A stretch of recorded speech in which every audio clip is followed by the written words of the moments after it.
ನಮಸ್ಕಾರ ಸ್ನೇಹಿತರೆ, ನಾನು ರಾಧಾಕೃಷ್ಣ ಪಡ್ತಿ. ಕಳೆದ ಸಂಚಿಕೆಯಲ್ಲಿ ಹಸಿರುವಾಸಿ ನಿಮಗೆ ಶುಭಾಂಶು ಶುಕ್ಲಾ ಅವರು ISSನಲ್ಲಿ ಅಂದರೆ ಅಂತಾರಾಷ್ಟ್ರೀಯ ಬಾಹ್ಯಾಕಾಶ ನಿಲ್ದಾಣದಲ್ಲಿ ಮೆಂತ್ಯ ಮತ್ತು ಹೆಸರುಬೇಳೆಯನ್ನು ಮೊಳಕೆ ಹೊಡೆಸುವ ಮೂಲಕ ಒಂದು ಪ್ರಯೋಗವನ್ನು ಮಾಡಿದರು. ಆ ಪ್ರಯೋಗದ ಯಶಸ್ಸು ಮತ್ತು ಅದರ ಪ್ರಯೋಜನಗಳ ಬಗ್ಗೆ ತಿಳಿಸಿಕೊಟ್ಟಿದ್ದೆ. ಹಾಗಾದರೆ ಇದಷ್ಟೇ ಅವರು ಅಲ್ಲಿ ಮಾಡಿ ಬಂದದ್ದ ಅಂತಂದರೆ ಖಂಡಿತವಾಗಿಯೂ ಇಲ್ಲ ಸ್ನೇಹಿತರೆ. ಇದನ್ನು ಹೊರತುಪಡಿಸಿ ಅನೇಕ ಸಂಶೋಧನೆಗಳನ್ನು ಅಲ್ಲಿ ನಡೆಸ್ಕೊಂಡು ಬಂದಿದ್ದಾರೆ. ಹಾಗಾದರೆ ಅಂಥ ಸಂಶೋಧನೆಗಳು ಯಾವುವು, ಅದರ ಪ್ರಯೋಜನಗಳು ಏನು, ಅದರಿಂದ ಭಾರತದ ಬಾಹ್ಯಾಕಾಶ ಸಂಶೋಧನೆಯ ದೆಸೆ ಹೇಗೆ ಬದಲಾಗುತ್ತೆ, ಭಾರತವನ್ನು ಜಗತ್ತು ನೋಡ್ತಾ ಇರುವಂಥ ದೃಷ್ಟಿ ಯಾವ ರೀತಿ ಬದಲಾಗಿದೆ, ಶುಭಾಂಶು ಶುಕ್ಲಾ ಅವರ ಸಾಧನೆ ಏನೇನು ಇತ್ಯಾದಿಗಳನ್ನು ಈ ಸಂಚಿಕೆಯಲ್ಲಿ ವಿವರಿಸಲಿಕ್ಕೆ ಪ್ರಯತ್ನ ಪಡ್ತಾ ಇದ್ದೇನೆ. ತಮ್ಮೆಲ್ಲರಿಗೆ ಚಾನಲ್ಗೆ ಆತ್ಮೀಯವಾದಂಥ ಸ್ವಾಗತ.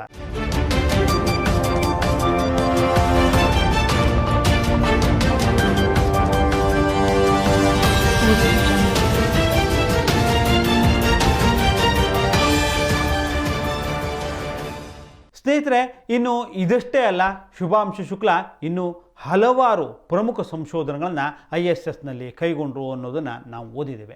ಅವೆಲ್ಲವೂ ಇಡೀ ಮನುಕುಲಕ್ಕೆ ಅತ್ಯಂತ ಮಹತ್ವದ ಕೊಡುಗೆಗಳು ಅನ್ನೋದರಲ್ಲಿ ಅನುಮಾನವೇ ಇಲ್ಲ. ಕೇವಲ ಮೆಂತ್ಯ ಅಥವಾ ಹೆಸರು ಕಾಳಿನ ಪ್ರಯೋಗದ ಬಗ್ಗೆ ಮಾತ್ರ ನಾನು ಹೇಳ್ತಾ ಇಲ್ಲ.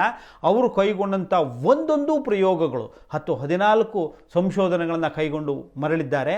ಅವೆಲ್ಲವೂ ಅತ್ಯಂತ ಮಹತ್ವದ ಕೊಡುಗೆಗಳು ಅನ್ನೋದರಲ್ಲಿ ಯಾವ ಅನುಮಾನವೂ ಬೇಡ ಸ್ನೇಹಿತರೆ. ಒಂದೊಂದು ಅಚ್ಚರಿಯ ನಿರೀಕ್ಷೆಗಳನ್ನು ಹುಟ್ಟು ಹಾಕಿದೆ ಭೂಮಿಯ ಮೇಲೆ. ಒಂದೊಮ್ಮೆ ಅವೆಲ್ಲವೂ ಸಂಪೂರ್ಣವಾಗಿ ಯಶಸ್ವಿ ಆದಲ್ಲಿ ಆರೋಗ್ಯ ಚಿಕಿತ್ಸಾ ರಂಗದಲ್ಲಿ ನೀವು ಊಹಿಸಿಕೊಳ್ಳಿಕ್ಕೂ ಸಾಧ್ಯ ಆಗೋದಂಥ ಬದಲಾವಣೆಗಳು ಆಗಲಿಕ್ಕಿವೆ ಸ್ನೇಹಿತರೆ. ಅವುಗಳಲ್ಲಿ ಮೊಟ್ಟ ಮೊದಲನೇದು ಸ್ಯಾಂಪಲ್ ನಾವು ನಿಮಗೆ ಹೇಳೋದಾದರೆ ಸ್ಟೆಮ್ ಸೆಲ್ ಸಂಶೋಧನೆ. ಸ್ಟೆಮ್ ಸೆಲ್ ಅಂತಂದರೆ ಮತ್ತಿನ್ನೇನೂ ಅಲ್ಲ, ನಮ್ಮ ಹೊಕ್ಕಳು ಬಳ್ಳಿಯ ಬೆಳವಣಿಗೆ ಮತ್ತು ಚಿಕಿತ್ಸೆಯ ಸಾಧ್ಯತೆಗಳನ್ನು ಅಲ್ಲಿ ಅವರು ಅಂದರೆ ಶುಭಾಂಶು ಶುಕ್ಲಾ ಅವರು ಅಧ್ಯಯನ ಮಾಡ್ಕೊಂಡು ಬಂದಿದ್ದಾರಂತೆ. ಈ ಸಂಶೋಧನೆಯಿಂದ ಏನು ಪ್ರಯೋಜನ ಅಂತಂದರೆ ಸ್ನಾಯು ಗಾಯಗಳ ಚಿಕಿತ್ಸೆ ಮತ್ತು ಕ್ಯಾನ್ಸರ್ ಚಿಕಿತ್ಸೆಯಲ್ಲಿ ಅತ್ಯಂತ ಕ್ರಾಂತಿಕಾರಕವಾದಂಥ ಬದಲಾವಣೆಗಳನ್ನು ತರಬಹುದು ಅಂತಾರೆ ವೈದ್ಯ ವಿಜ್ಞಾನಿಗಳು. ಇನ್ನು ಮೈಕ್ರೋಗ್ರಾವಿಟಿಯಲ್ಲಿ ಇರುವಂಥ ಬಾಹ್ಯಾಕಾಶದಲ್ಲಿ ಸ್ನಾಯುಗಳು ಹೇಗೆ ದುರ್ಬಲ ಆಗ್ತವೆ ಎಂಬುದನ್ನು ಸಹ ಅಧ್ಯಯನ ಮಾಡಿಕೊಂಡು ಬಂದಿದ್ದಾರೆ.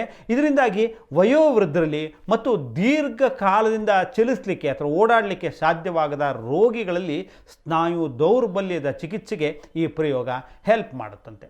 ಇನ್ನು ಮೆದುಳು ಕಂಪ್ಯೂಟರ್ ಇಂಟರ್ಫೇಸ್ನ ಕುರಿತಾದಂಥ ಒಂದು ಸಂಶೋಧನೆ ಅತ್ಯಂತ ಕುತೂಹಲಕಾರಿಯಾದಂಥದ್ದು ಸ್ನೇಹಿತರೆ. ಇದರಿಂದಾಗಿ ಭವಿಷ್ಯದಲ್ಲಿ ಗಗನಯಾತ್ರಿಗಳು ಕೇವಲ ಮನಸ್ಸಿನ ಬಲದಿಂದಲೇ ಬಾಹ್ಯಾಕಾಶ ನೌಕೆಗಳನ್ನು ನಿಯಂತ್ರಿಸಬಹುದಂತೆ. ಅಂದರೆ ಇಲ್ಲಿ ಕುಳಿತು ಕೇವಲ ಯೋಚನೆ ಮಾಡೋದರಿಂದಾಗೆ ಉಪಗ್ರಹಗಳು ಹಾರಾಡುವಂತೆ ಆಗುತ್ತಾ? ಹಾಗೆ ಮಾಡೋದಾ? ಹಾಗಲ್ಲ. ಆದರೆ ಈ ಸಂಶೋಧನೆ ನಿಜಕ್ಕೂ ನಡೆಸಿದ್ದು ಯಾಕೆ ಅಂತಂದರೆ ಭೂಮಿಯ ಮೇಲೆ ಪಾರ್ಶ್ವವಾಯು ಪೀಡಿತವಾದಂಥ ರೋಗಿಗಳಿಗೆ ಸಹಾಯವನ್ನು ಮಾಡಲಿಕ್ಕೆ ಅಲ್ಲಿ ಮಾಡಿದಂಥ ಪ್ರಯೋಗ ಇಲ್ಲಿ ಪಾರ್ಶ್ವವಾಯು ರೋಗಿಗಳಿಗೆ ಅಂದರೆ ಕೈಕಾಲು ಶಕ್ತಿ ಕಳ್ಕೊಂಡಿರ್ತವೆ ಅಥವಾ ನರ ದೌರ್ಬಲ್ಯವನ್ನು ಎದುರಿಸ್ತಾ ಇರ್ತಾರೆ.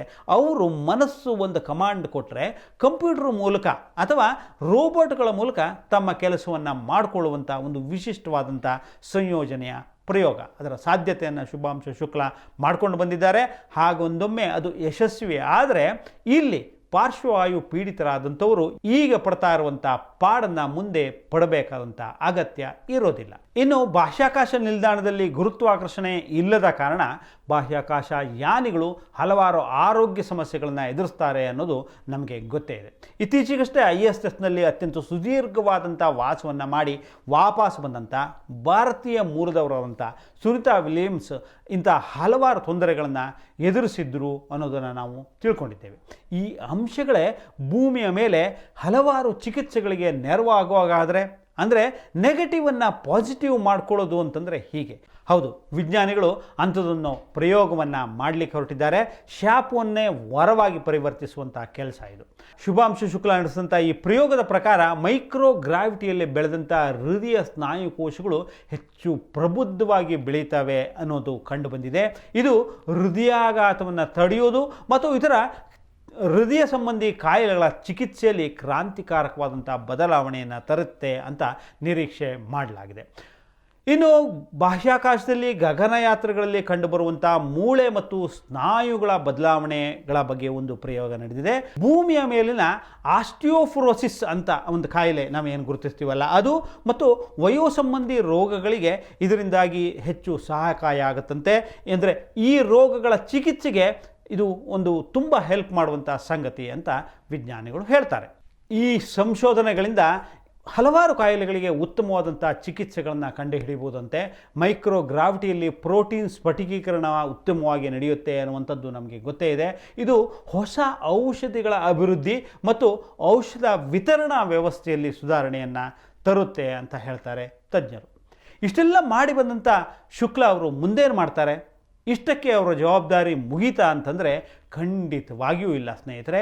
ಇದು ಆರಂಭ ಅಷ್ಟೇ, ಮೊದಲನೇ ಸ್ಟೆಪ್ ಅಷ್ಟೇ ಹತ್ತಿದ್ದಾರೆ. ಇನ್ನು ಹತ್ತುವಂಥದ್ದು ಸಾಕಷ್ಟು ಇದೆ. ಭಾರತದ ಅತ್ಯಂತ ಮಹತ್ವಾಕಾಂಕ್ಷಿ ಗಗನಯಾನ್ ಮಿಷನ್ಗೆ ಅವರು ಈಗಾಗಲೇ ಸಿದ್ಧತೆಯನ್ನು ಆರಂಭಿಸಿದ್ದಾರೆ. ಈಗಲ್ಲ, ಯಾವಾಗ ಬಾಹ್ಯಾಕಾಶ ನಿಲ್ದಾಣಕ್ಕೆ ಹೊರಟರೋ ಆವಾಗಿಂದಲೇ, ಅಂದರೆ ಗಗನಯಾನ ಮಿಷನ್ನನ್ನು ಗಮನದಲ್ಲಿಟ್ಕೊಂಡೇ ಅವರನ್ನು ಸಿದ್ಧಪಡಿಸಿದ್ದಾರೆ.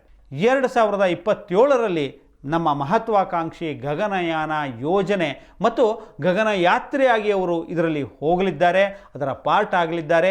ಈಗಾಗಲೇ ಪ್ರಧಾನಿ ಮೋದಿಯವರು ಈ ಯೋಜನೆಯನ್ನು ಘೋಷಣೆಯನ್ನು ಸಹ ಮಾಡಿ ಆಗಿದೆ. ಮಾತ್ರ ಅಲ್ಲ, ಶುಕ್ಲಾರ ಮೊದಲ ಯಾನದ ಅನುಭವ ಭವಿಷ್ಯದಲ್ಲಿ ಇಸ್ರೋ ಮಾತ್ರ ಅಲ್ಲ, ಹಲವಾರು ಅಂತಾರಾಷ್ಟ್ರೀಯ ಬಾಹ್ಯಾಕಾಶ ಸಂಸ್ಥೆಗಳ ನಡುವಿನ ಸಹಯೋಗವನ್ನು ಬಲಪಡಿಸುವಲ್ಲಿ ಮಹತ್ವವಾದಂಥ ಪಾತ್ರವನ್ನು ವಹಿಸಲಿಕ್ಕೆ ಇದೆ.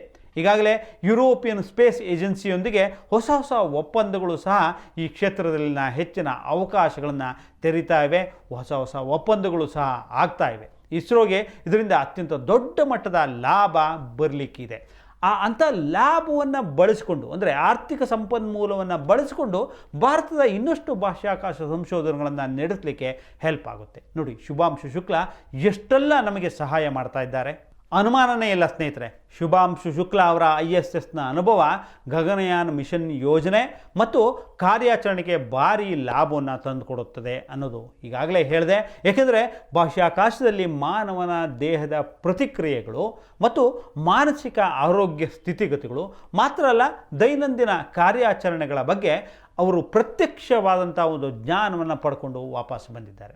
ಈಗಿನ ಯೋಜನೆಯ ಪ್ರಕಾರ, ಈಗಾಗಲೇ ಪ್ರಧಾನಮಂತ್ರಿ ಮೋದಿ ಅವರು ಘೋಷಣೆ ಮಾಡಿರೋ ಪ್ರಕಾರ 2035ರ ವೇಳೆಗೆ ನಿರೀಕ್ಷಿತವಾದಂಥ ನಮ್ಮದೇ, ಅಂದರೆ ಭಾರತೀಯ ಬಾಹ್ಯಾಕಾಶ ನಿಲ್ದಾಣ, ಭಾರತೀಯ ಸ್ಪೇಸ್ ಸ್ಟೇಷನ್ನನ್ನು ಅಭಿವೃದ್ಧಿಪಡಿಸಲಿಕ್ಕೆ ವಿಜ್ಞಾನಿಗಳು ಈಗಾಗಲೇ ಶ್ರಮಿಸ್ತಾ ಇದ್ದಾರೆ. ಈ ಮಿಷನ್ನಲ್ಲಿ ಶುಭಾಂಶು ಶುಕ್ಲಾ ಅವರು ಅತ್ಯಂತ ಮಹತ್ವದ ಪಾತ್ರವನ್ನು ವಹಿಸಲಿಕ್ಕೆ ಇದ್ದಾರೆ.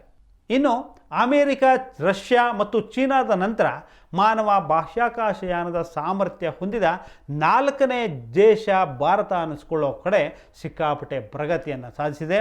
ಇದು ಇಸ್ರೋಗೆ ಅಂತಾರಾಷ್ಟ್ರೀಯ ಸಹಯೋಗದಲ್ಲಿ ಅತ್ಯಂತ ಬಲವಾದಂಥ ಸ್ಥಾನವನ್ನು ನೀಡುತ್ತೆ.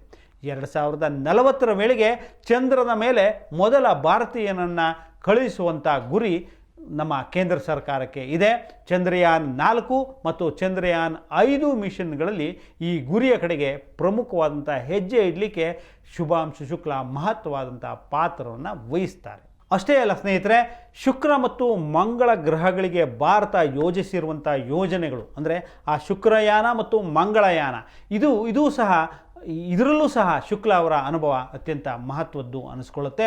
ಈ ಮಿಷನ್ಗಳಲ್ಲಿ ಆಹಾರ ಉತ್ಪಾದನೆ ಮತ್ತು ಜೀವನಾಧಾರದಂಥ ವ್ಯವಸ್ಥೆಗಳ ಜ್ಞಾನ ಅತ್ಯಗತ್ಯ ಆಗಿದೆ. ಇದನ್ನು ಶುಕ್ಲಾ ಅವರ ಅನುಭವ ನಮಗೆ ಪೂರೈಸುತ್ತೆ. ಇಸ್ರೋದ ಗಗನಯಾನ ಮಿಷನ್, ಭಾರತೀಯ ಬಾಹ್ಯಾಕಾಶ ನಿಲ್ದಾಣ ಮತ್ತು ಚಂದ್ರನ ಮೇಲೆ ಭಾರತೀಯನ ಅಡಿ ಇಟ್ಟುಕೊಳ್ಳುವಂಥ ಕನಸುಗಳಿಗೆ ಶುಭಾಂಶು ಶುಕ್ಲರ ಈ ಮಿಷನ್ ಬಲವಾದಂಥ ಅಡಿಪಾಯವನ್ನು ಹಾಕಿದೆ ಸ್ನೇಹಿತರೆ. ಬಾಹ್ಯಾಕಾಶದಲ್ಲಿ ಭಾರತೀಯರು ಕೃಷಿ ಮಾಡುವಂಥ, ಆಹಾರ ಬೆಳೆಯುವಂಥ ಕನಸು ಈಗ ಒಂದು ಹಂತಕ್ಕೆ ಬಂದಂತಾಗಿದೆ. ಅಂತ ಮೊದಲ ಕೃಷಿಕ ಅಂತ ಶುಭಾಂಶು ಶುಕ್ಲಾ ಅನಿಸ್ಕೊಂಡಿದ್ದಾರೆ. ಒಟ್ಟಾರೆ ಹೇಳೋದಾದರೆ ಶುಭಾಂಶು ಶುಕ್ಲಾ ಅವರ ಬಾಹ್ಯಾಕಾಶ ಯಾನ ಅಥವಾ ಅಂತಾರಾಷ್ಟ್ರೀಯ ಬಾಹ್ಯಾಕಾಶ ನಿಲ್ದಾಣದ ವಾಸ ಕೇವಲ ಒಂದು ಪುಟ್ಟ ಘಟನೆ ಅಂತ ಅನ್ನಿಸ್ಕೊಳ್ಳೋದೇ ಇಲ್ಲ ಸ್ನೇಹಿತರೆ. ಬದಲಿಗೆ ಇಡೀ ಮನುಕುಲದ ದಿಕ್ಕನ್ನು, ದೆಸೆಯನ್ನು ಬದಲಿಸಿದಂಥ ಮಹತ್ವದ ಮನುಕುಲದ ಹೆಜ್ಜೆ ಇದು. ಕೇವಲ ಭಾರತದ ಹೆಜ್ಜೆ ಅಲ್ಲ, ಇಡೀ ಮನುಕುಲದ ದಾಪುಗಾಲು ಅಂತ ಹೇಳಬಹುದು. ಇಂಥ 10 ಹಲವು ಅತ್ಯಂತ ವೈಜ್ಞಾನಿಕ ವೈಜ್ಞಾನಿಕ ಕುತೂಹಲಕಾರಿ ಸಂಗತಿಗಳ ಮೂಲಕ ಹಸಿರುವಾಸಿ ಸದಾ ನಿಮ್ಮ ಎದುರು ಬರ್ತಾ ಇರುತ್ತೆ.